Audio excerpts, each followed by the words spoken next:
It's all about campaigns. It's all about going out there, going for vote, hyping political parties, and the youths are not left behind when it comes to electioneering. In fact, they are the powerhouse. We've had a situation whereby youths will get so zealous for the party or the person they're trying to push forward to the masses, they tend to lose. They just lose it. And once they lose it, so many things can happen negatively. You get to hear situations where youths are being armed to carry out nefarious activities, all in the name of electioneering. 2019 is fast approaching. Here we are. And the youths, they are in the picture. With me here in the studio to throw more light on this and the way forward is a local government chairman. Talking about whom their local government chairman. He's been away for quite a while now, like 2 years, if I'm not mistaken. That is true. Please join me. Welcome, Honorable Napoleon Agbama. Welcome to the show, sir. Thank you very much. It's an honor to have you here with me in the studio. Welcome to the show. Thank you. And of course, I have a very vibrant youth, politically inclined, an entrepreneur. When you talk about youth mobilization, he's well grounded. He's been out for a while, but he chooses to come in today to really throw more light to advise the youths. Join me, welcome, Egosa Agbonifo. Welcome to the show, sir. I appreciate your coming. All right. Actually, very close to Egosa is a legal practitioner. I like to call him a pragmatic human because he speaks from a neutral perspective, and sometimes he dives deep into scripture. Should I call you pastor now? Well, he's a legal practitioner. Jimmy, welcome, Barrister Thank God Iluobe. Welcome to the show. Thank you, Mr. Wilson, for having me. Good morning, viewers. All right, here we are. 2019 is around the corner. Knock, knock, knock. And youths have been mobilized to be in the forefront of anything electioneering. And they are ready. When I mean ready, they are ready to be used by both the good, not so good, and the ugly, just to get a result come 2019. Honorable, what do you feel about the situation unraveling in this electioneering as it has to do with the youths? Thank you very much, Wilson. The youth should know that they are the leaders of tomorrow, and if they get it right by assisting one person today, that is how they are going to get their all too right. As a result, they should look at it that election is not a do or die. It is a situation where we have to assist a person that we know is capable of making things turn around in this country for the betterment of both the youth, the elderly, and the very young ones. Therefore, election should be taken as a game and not as a do or die. Taken as a game and not a do or die affair. Straight to the point, up then. Egosa, what's your angle on this? Because you are a youth from that constituent. So. Yeah, thank you very much. You see, the major challenge we are facing is coming from the angle of the politician. You see somebody that has failed over 4 years, he piles up money and starts regrouping boys that they made to be poor. So at the end of the day, these youth are compelled to accept these offers. You know, as you are aware, I'm contesting for an election, Oredo West constituency. A situation whereby somebody pulls a call through, now maybe the egbon of this center, you need to come see me on how we they cut the shot. You know, I will tell them, we have gone beyond that stage. Go to your polling unit and win without fighting, without causing commotion. Because at the end of the day, that man that is coming to give you money to cause violence will not be answerable to you in the next 4 years. So the one that you want to work for genuinely, that will not induce violence, are those ones you can hold accountable. So it's so sad that most of our youth, they are not futuristic in nature and they forget so easily. So you see a situation whereby you are running an issue-based campaign, your other person is gathering money to induce the same youth they put in poverty for the last 4 years, that they didn't represent their interests, coming back to them, inducing them for violence. So for me, the youth need to wake up and see these politicians as enemy of their future. because coming to pay them for violence for 1 day and 4 years you will suffer for it. So how will you be able to sustain the 50,000, 100,000 naira that has been given to you to cause problem? That person will not pick your call again till the tenure elapses. So my advice to youth is for them to wake up and see this coming election as a thing that belongs to them. Their decision now will determine how far they will go in future. If they get it wrong now, it will linger on. So for me, I will not condone any youth that will come and meet me that is the Don, is the Capone. I don't care about that. If you have content, go and gather your people to cause a change in your constituency, in your center. It's not a must that the person you are supporting will win, but the people will know that you stood for something right. So change begins from your street, your unit, your ward, your local government, your senatorial district, then your state. So if we must get it right, our orientation towards election must be sanitized. We must see anybody that wants to induce us with money as enemy of the state. Until we do that, we'll continue to wallow in poverty, because these people that want to cause violence, they don't care about us. Because when you care about the people you want to govern, you will not induce violence, because the aim of governance is to serve. So you have to love the person you want to serve. So how come you don't love them, you want to govern them? Meaning you are coming to take what belongs to them. In the next 4 years, they will be in abject poverty because you just want power for your self-interest. So for me, I will advise the youth, any youth hearing my voice, these politicians will not bring their children forward to come and fight. I will not bring my children forward to come and fight. I will advise them on the right way to go. So for me, I will not also give you money to fight for me. I'm here to cause a difference. I'm here to cause a change. Right. So we need a dynamic shift from the old order. All right. That is all I have to say. Thank you so much, Egosa. Barrister Thangood, over to you. Thank you, Mr. Wisi. I think when you said just now that the youth are being used, I beg to differ, because I do not see the youths as being used.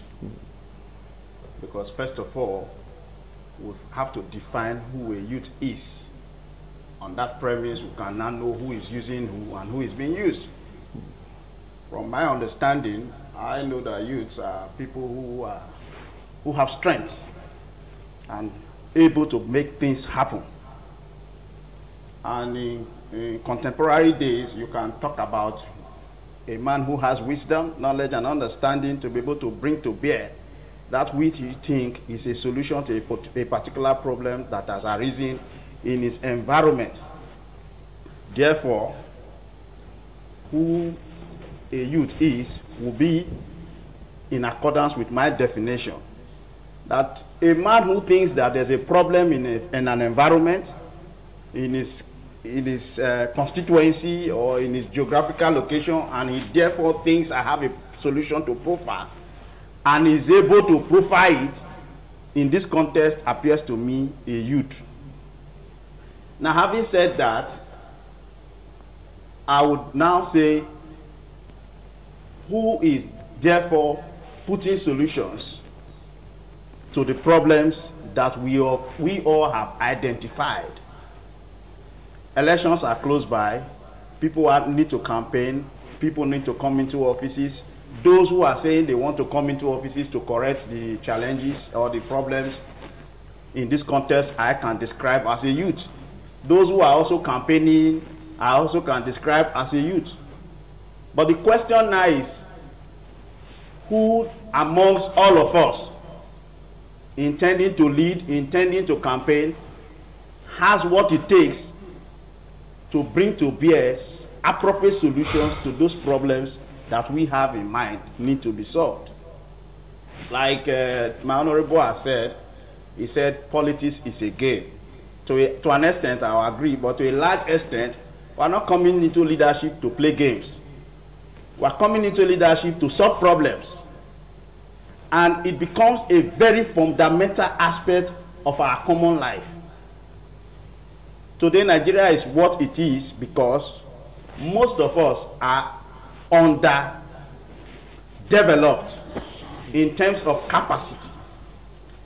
Whether you like it or not, I believe any man who says, I want to marry, any man who says, I want to solve problems, has good intentions with respect to solving that particular problem. But whether he has capacity to do so is the issue at stake. And that is where those of us who are the electorate or the voters need to put our thinking cap on to assess those who have volunteered to say we want to lead, whether or not they have the capacity to lead. For the youths, in quotes, because all of us are youth, as long as we are campaigning for the 2019 elections, as long as your brain can still help you to talk to one other person and say, look at these reasons, let's vote for this particular person, then you are a youth and you are campaigning. The question now is, do you have information? Have you assessed the situation in your locality? Have you seen the problem? Have you identified the problem properly such that you can say, Mr. A can best solve this problem. Mr. B can best solve this problem. Just like in our small family, we have different children. You know children who can do a particular assignment very well within a given period of time. You know a particular child, if you give him 10 years, he cannot solve a particular problem. It's not the child's fault. He or she has not developed that capacity for that particular problem. You're right. So politics, as it were, is not sentimental. It is not a game. It is about who will solve my particular problem or our problems. Okay. And that's the way I look at it, sir. All right. Now, from what Egosa talked about, he said some youths will put calls across the politicians because, according to them, this is a time to harvest. And from what Thank God that he said, it's all about what you have to offer in terms of ideas. What do you think are pushing youths to this extreme? I am this, I am that. You want to conquer your territory, you want me to deliver, you have to do this. I have the boys on the ground to follow my command. What do you think are the factors pushing these guys to act this way during this period? Thank you very much, Wilson. You see, the youth restlessness is because most of the youth are jobless. And these are things that have been there for a number of years. The past leaders of this country have not created that environment for the youth to have their whole, either to be self-employed or to be employed by industry or government. Because a youth does not have anything doing, he can act, like he really said, pulling a call to one politician or the other. A youth that is well employed and have is focused, I know what is going to do next, cannot do that. And that is why I agree with him. Every politician must discourage that act. If any person put a call to you, tell him no. Election is not a do or die affair, like I have earlier said. And that is why I said just now it's a game. It's a game in the sense that if you lose, take it as a loser. If you win, cooperate other persons so that you can perform your duty. And that is why I said it's a game. Yes, to talk seriously, because of the problem we have with number of you that are not having that employment. They are down there. The graduates of 10 years with graduates are still at home, no work. Those who are evil artisans that may be able to manage have no equipment or what area they learn. If it is a tailor, he doesn't have a machine to have his own stall or whatever. They must go out there to look for one way or the other to make sure that they get something doing.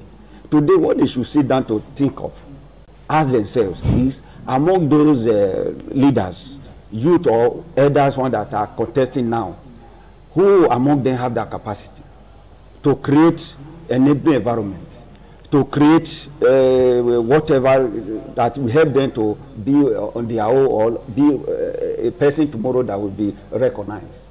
Today, there is no electricity. It's not stable. Today, corruption is in everywhere.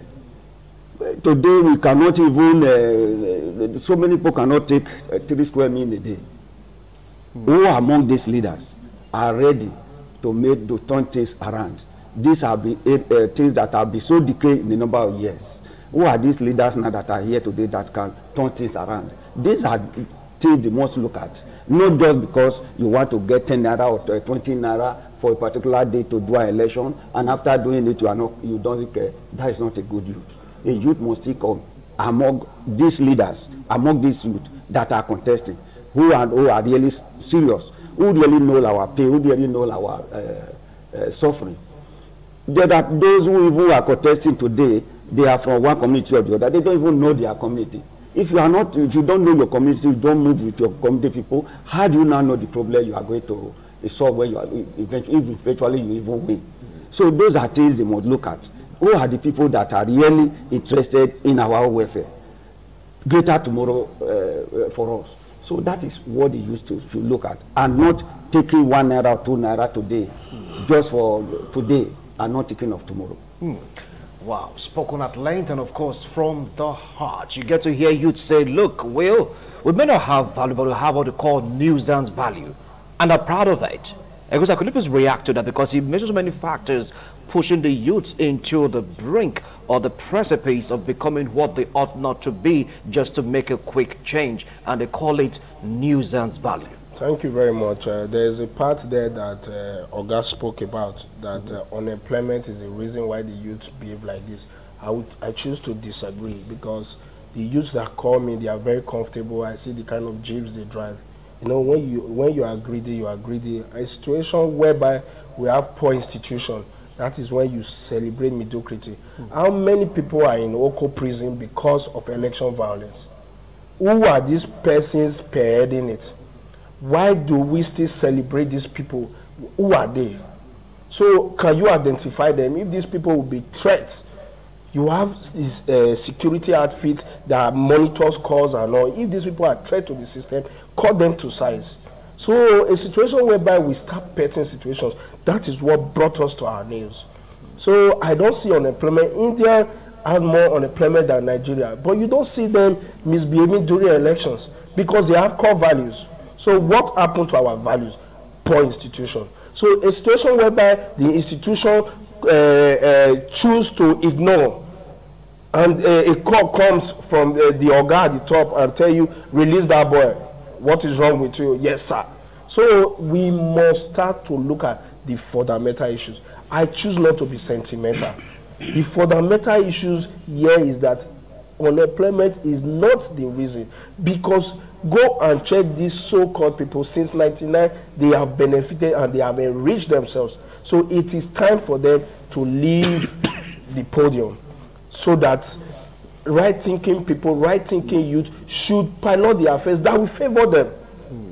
Generations unborn, I always say, we feed on our flesh if we don't do things right. Oga was speaking. Oga is from the ruling party, and he's saying everything is going down, there's no light. That alone goes to tell you that you are blaming a system that you are inside. We want to provide solution to the problem facing Nigeria. And that's why he said it was that this is the reason that we have to work on it. They should work solutions from his end. It should work. Me, I'm here to tell you the solution from my locality. I will use my locality as a case study. He's a local government chairman. He understands the unique challenges in his local government. He cannot solve the problem of light. He cannot solve the bigger picture. But within your local government, what are the things we are doing? I don't want to go into that. What I'm saying is this. A situation whereby the youths are being pampered, these persons are being pampered, is not unemployment that causes their problem. What causes theirs is the leaders supporting them. So if we must get it right, we must start building stronger institutions. A situation whereby the so-called people that want to cause violence, they are not bigger than the security outfit. What will therefore happen? So it's not poverty per se, because these persons that put cause across, they are very comfortable since 1999. They've taken it upon themselves that every 4 years is their time to reign. So to cut that, discard that mindset, we must let them know that. It was sorry for cutting in. Yeah. The foot soldiers that these people use, the comfortable we're talking about, are they employed to be a foot soldier? that if they are employed by the government. No, but you talked about people that put call across to some politicians that are comfortable. Yes. What about the guys used to carry out the nefarious activities? Because sometimes you don't see these guys on the street. You get to see their so-called boys. The boys with nuisance value. How do you address an issue if I know that my boss will face a particular consequence, me that is a follower, I will adjust? That is the institution I'm telling you about. Right. If the person that wants to use those that are unemployed knows the consequences, those ones that want to come on board, they will all disappear. So what I'm telling you is this: a situation whereby the institution is poor and violence erupts, and you see these people moving freely. Again, after 4 years, they regroup themselves. That means we'll continue to recycle that aspect of election violence that they now feel they are the one that caught the shot. So for me, this is the time to create the awareness, to build stronger institutions, to frown. The government of the day must frown against that, and the Governor Obaseki has been doing a lot about that. Bring men on board that can think. It is for the good of this youth. Everything I'm saying now is for the good of the youth. If Nigeria is better, they have children. They are children, they are growing up. So which society are you building for them? All right. A situation whereby the system you're spoiling is the system that your children will still meet. Okay. So it is something we must look into. It's not about me, it's future generations. Okay. So you might eat the one for that election day. Look at the consequences that it will create for your children. Just like a domino effect. That is it. All right, I'll come back to you. Now, from what Honorable talked about, he talked about the unemployment. We talked about so many negativities in the society, how to provide solutions to them to prevent these youths from coming out en masse to cause mayhem in cause of this election. He mentioned unemployment, while Egosa talked about the institution, that a guy can just put a call across to maybe the policeman in charge or whoever is in charge. Release that guy. What is wrong with you? He's my boy. Release him right now. And immediately that person will be released, even when he's or was caught violating electioneering process. How do you feel about this? Thank you, Mr. Owisi. You see, we find ourselves in a situation where we are trying to solve a very peculiar problem now. However, it all started many years ago. I've said it before in this program that our problem is a function of ignorance and possibly foolishness. The man that is using the other man to cause challenges is not wise. The man who is being used to cause problems is also not wise. And how did the Bible put it? It says, when the blind leaded the blind, they both fall into a ditch. Like he has rightly identified. The problem will continue until the day you got to realize yourself, either as a leader, or as a politician, or as a follower, or even as a talk. We must get to the point where we say, these actions we are taking, is it leading us to the right direction and area, or otherwise? So that we can turn a new leaf. So the problem is, even when there is unemployment, the unemployment that we now find as a very big problem today started many years ago as a function of those who led us without adequate knowledge. Let me use that word. And now we have gotten to this point. We are opportune now to also choose leaders. Are we choosing leaders that know what to do? Not just leaders who have honest desire to cause change. You can have honesty, you can have integrity, but you do not know what to do. The Bible says, my people perish for lack of knowledge. You can have a good, beautiful heart. Like I always say, most of our politicians who are in offices today, I'm sure before they got to those offices, they had beautiful things in mind that they intended to achieve. In fact, they saw everything wrong with whoever was there. They thought the man's problem was honesty. The problem may not be honesty, it may be capacity. You are now in office. You are expected to deliver this. And you are living with human beings who, to a large extent, do not also know what to do. That is why you pick a leader. A leader ought to have more eyes than the followers, such that he can say, do you see where we are going? Please follow. And at least 70% or 60% will be convinced in that leader's direction. And to that extent, they will follow. Because no man who is convinced that this is a right journey, he will begin to deter. Except he has some reservations.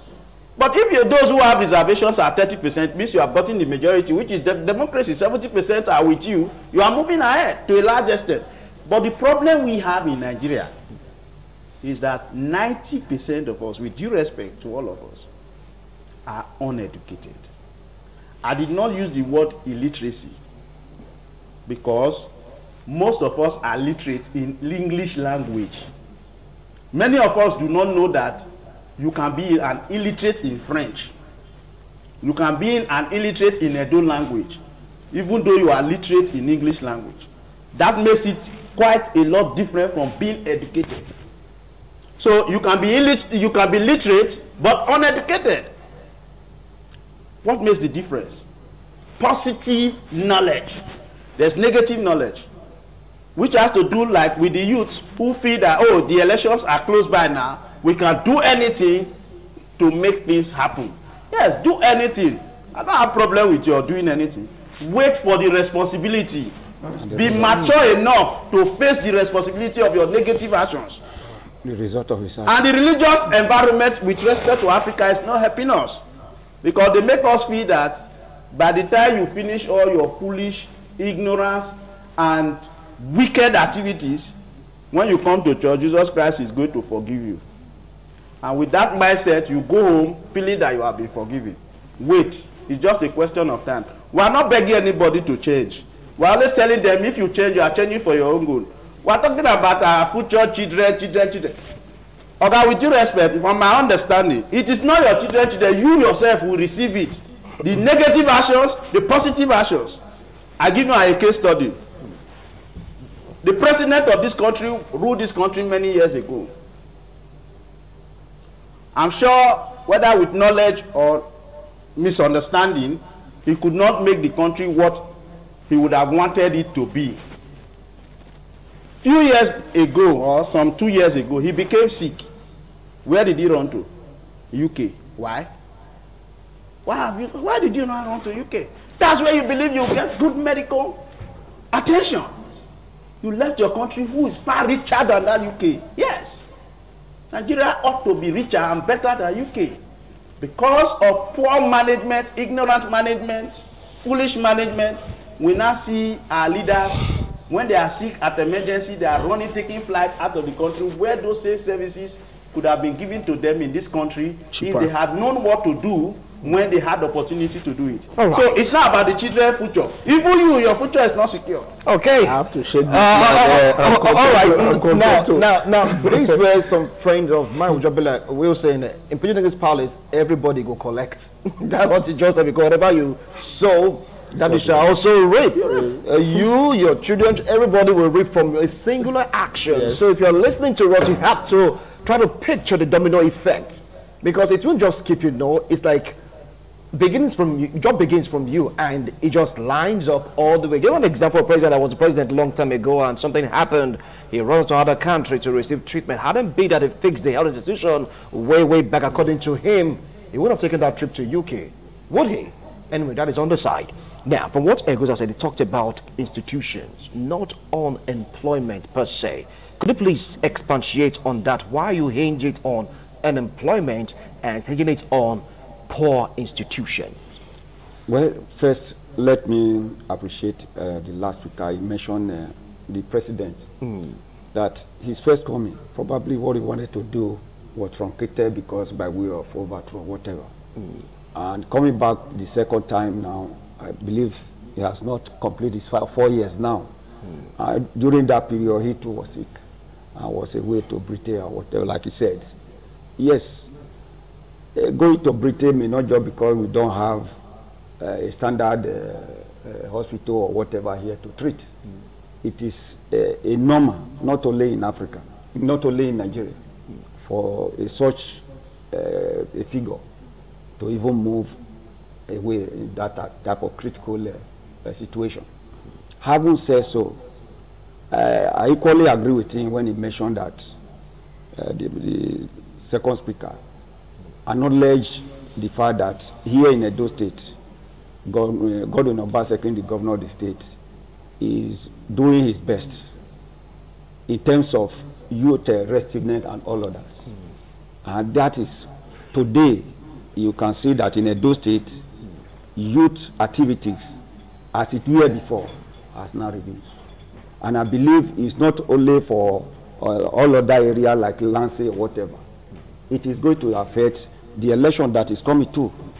The way they behaved before, it was not going to be the same in this coming election, I assure you. But these are things one cannot just do automatic or just make it completely wipe out at a time. It is gradual. And I believe within now a few time, electionary campaign in those states and in the country as well will come to near normal, if not total. Having said so, yes, like you were coming to your question,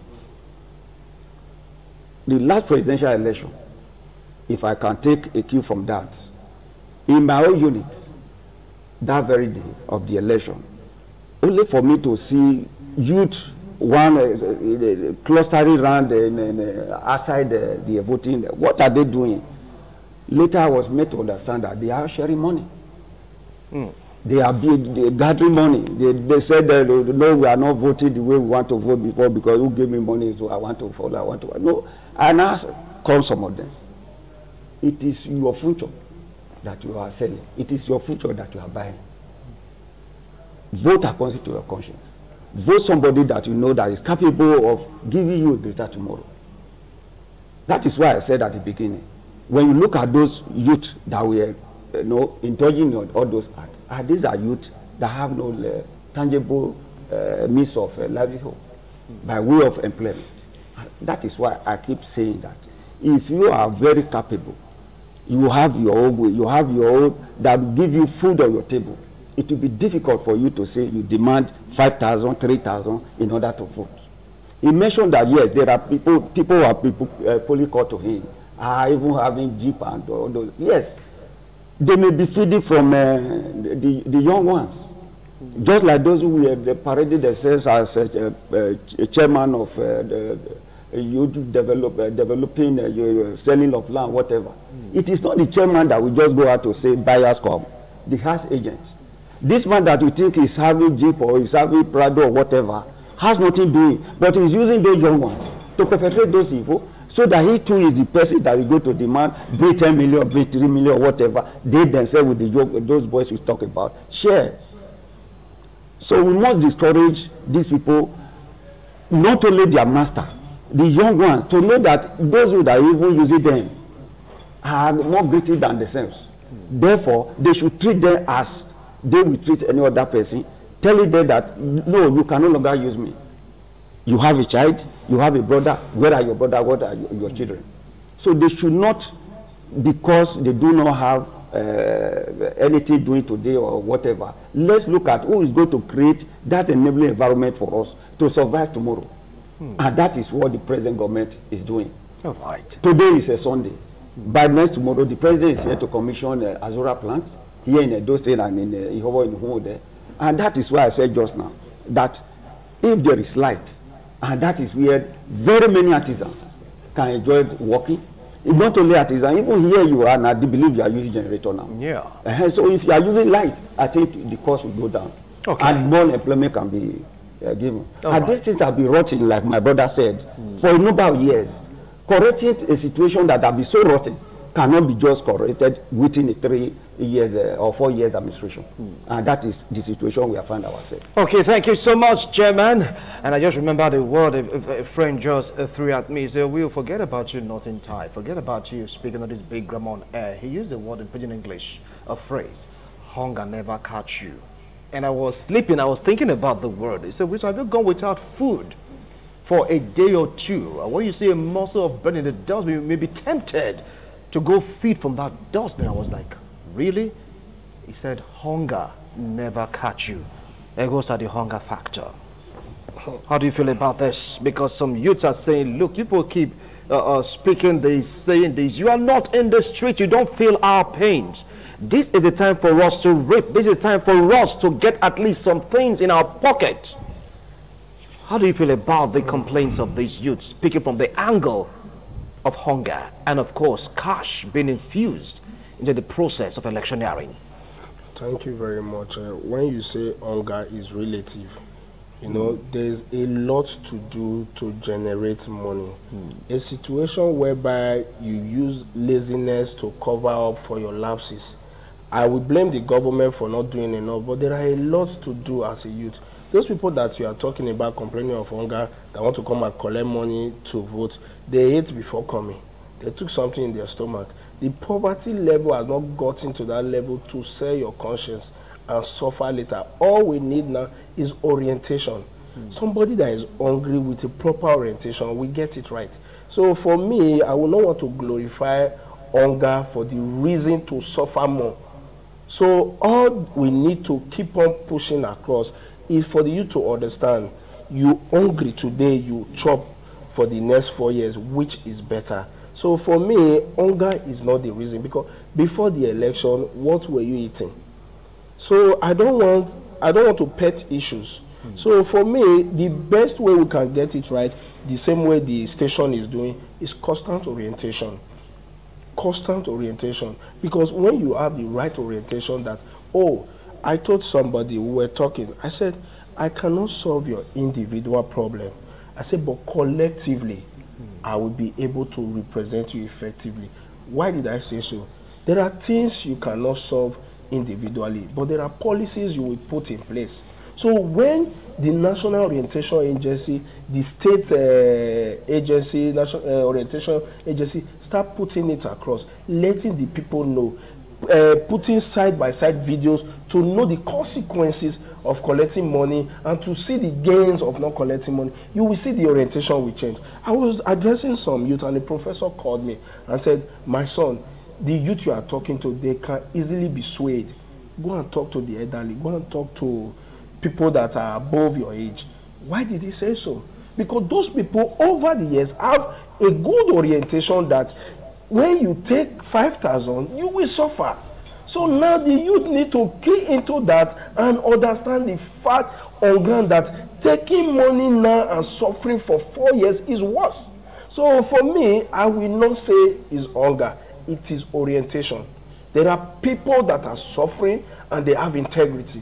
There are people that are suffering, they stand by their word. There are people that are suffering that will still come and defend their vote and say, no, we need to create a paradigm shift. We need to change the narrative. This time around is not the time to fold our hands. All hands must be on deck. Why? Because you cannot come and create poverty. At the same time, you will not still bring 5,000 and the youth will still believe that, oh, this 5,000 is all they have in the next 4 years. So for me, I will want the authority, if they are not deliberately creating poverty, to start and gear up their orientation agencies and start putting jingles on there to see the consequences of inducing. And also, I will go back to what I told you earlier. If by 2019 there is violence and those people are not persecuted, 2023 what will happen? So for me, this is the time to start building the orientation, building the institution, so that at the end of the day, our children will be happy. First, it's good to leave a good legacy. A good legacy, you will be riding your bicycle as a former governor, nobody will harm you. But when your legacies are bad, you will need bulletproof to hide yourself from the people. So why not live a good life? Why not do the best for the people? Why not give them that platform? Like he clearly stated, I had to shake this man. He said, what you owe the people is to create the enabling environment, because at the end of the day, it is you that it will favor. If you don't, it is you that will suffer it. That's what he said. Because you're causing your actions, you will suffer it, your children will suffer it. So for me, I will not agree that it's poverty. I want us to start creating the right orientation, which I will live to die for. That constant orientation of the youth. There must be a total liberation. We must have humanistic values. We must have the human face in us. We must be compassionate and see that the people are truly suffering. What do you stand to gain? You steal from 5 million people to feed 3 children that will start taking cocaine. Why not impart 5 million people and the goodwill your 3 children will enjoy it forever? Ogbemudia till tomorrow, the children are still enjoying his goodwill. If he wasn't a good man, what will happen to the children? Nobody will listen to them. So if you know you want to really leave a good legacy, change your pattern. Any politician hearing my voice, change your pattern. Don't go inducing people for what? What's the reason? People you want to save, you want to kill them? Right. Why are you that wicked? For me, we should just change our mindset, our orientation. Okay. We are a blessed nation. Dubai is not as rich as Nigeria. We should see within. We should start changing the way we see things. I told someone, I said, if you tear this paper and throw it outside, I will have problem with you. I said, because for we to start complaining about Buhari, we must change ourselves. Buhari will not come and stop you from the vehicle and say you threw something. So our orientation must change. Okay. We must constantly hammer on the proper mindset and orientation. Proper mindset and orientation. Now, some youths have this mentality, and let's take a look at mentality. You're going to react to that hunger never catch you issue also. Thank God. Yeah. Okay, you react to that. Okay, fine. And you get to hear about, we've been going out there, being cool, law-abiding. The leaders get to positions, they don't remember us. So let's collect what we can collect now. Whether they work or not, it's not about business. How can we fix that mentality? Thank God. Thank you, Mr. Musi. I think, like he rightly said, orientation, which I have always called knowledge. Information is key, and what man needs to be able to grow ahead of his level of limitation is information or knowledge or orientation. Like you rightly said, some of us were not this corrupt. Some of us were not this bad. But somehow, peer pressure and influences started making us get to the level of the foolish. You who ought to have wisdom and be able to stay put by your wisdom, because at a point you became impatient. You wanted karma to unfold immediately, it was not unfolding. You wanted the palm tree to grow now, it was not growing. And so you felt, let me be like these other guys that I can see appears to be doing well, rich from their stealing and all that. And that is the beauty and essence of life. The day you get to your level of understanding, the day you know yourself, the day you know the essence of life, you are delivered from ignorance and the challenges that are associated with it. Those youths who felt or who keep feeling that, oh, we've been gentle, we've been law-abiding, we've been moral, it appears we are making a mistake, and let's tow the other part of the environment. Actually did not get a thorough understanding. It's in the scriptures. Do not envy the wicked, which I have turned to, do not envy the foolish. It's not wicked, it's only foolish. If you carry out an action that you are aware in some years' time, it will boomerang, it means you are foolish. You're not wicked. You do not have understanding. So, for the youths, with due respect to all of them and their perception, like myself, I keep telling them, go study, go develop yourself, go get understanding. Nobody can use poverty or absence of immediate resources as an excuse for being foolish. You know why? From creation, what God did first was to provide food. Immediately you are born, you will be given food. Immediately you are born, God has created that one for everybody. The first thing you must get is food, not knowledge, not information.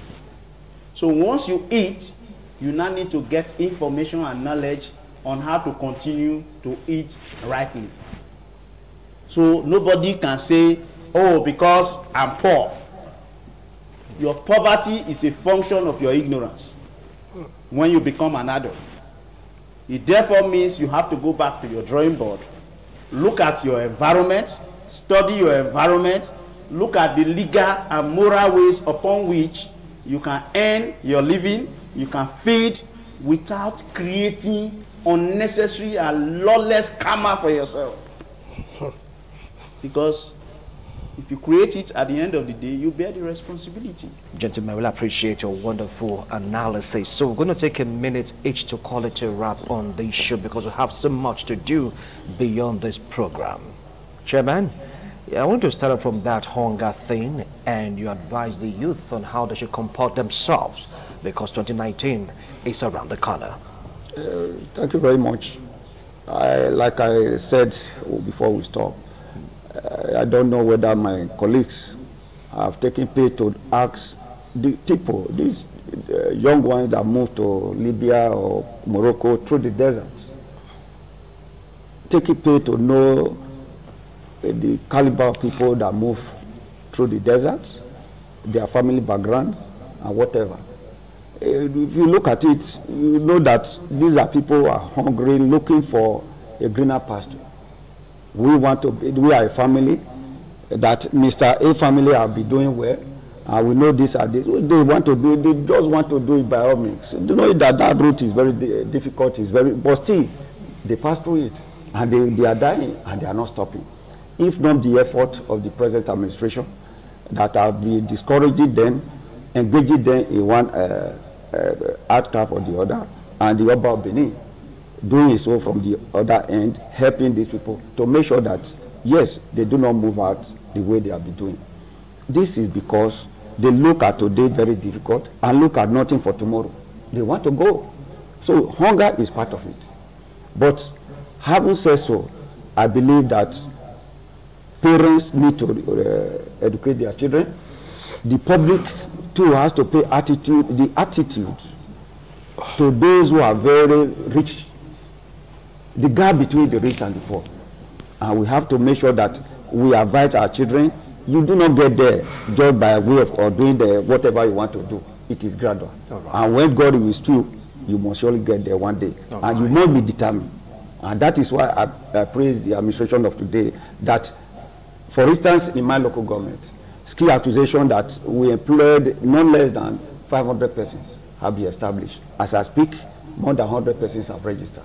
And most of all those things are already in place. And this are what the federal government are equally doing, and to make sure that youth that do not have work today, by tomorrow they have. Thank you so much, Honorable Napoleon Agbama, for your summary. Mr. Gosa. Yeah, thank you very much for this opportunity. I want to advise the youth, because I'm equally a youth, this is the time to get things done. We shouldn't be sentimental. We should all come all out and participate. Lack of participation and going to the newspaper stand to criticize the government is the reason why we are behind. The youth must come all out and participate. The future belongs to us because youth itself is a talent. We must make use of it. I am begging you, if you are hearing my voice and you are a youth, the future belongs to us and the future is now.